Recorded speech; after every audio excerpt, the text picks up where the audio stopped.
सुब्हानल्लाहि व बिहम्दिही सुब्हानल्लाहिल अज़ीम। बिस्मिल्लाहिर्रहमानिर्रहीम। अस्सलामु अलैकुम दोस्तों, आज का वजीफ़ा माह सफ़र का मुजब और आज़मूदा वजीफ़ा है। ये वजीफ़ा दरूद पाक का है। शोहर की हिफाजत और मोहब्बत पाने के लिए इस वजीफ़े पर अमल किया जा सकता है। शोहर को जादू, शैतानी तवीज़ात और गैर औरत के शर से महफूज रखने के लिए बीवी को चाहिए कि वो रोज़ाना 10 रोज़ तक ज़िक्र करे।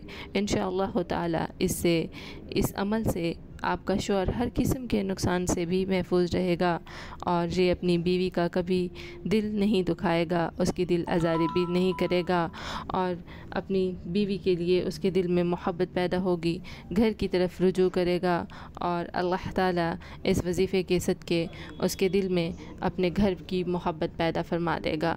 इस तरह की मज़ीद इस्लामिक वीडियोज़ देखने के लिए हमारे चैनल के साथ जुड़े रहें। Thanks for watching. Stay tuned.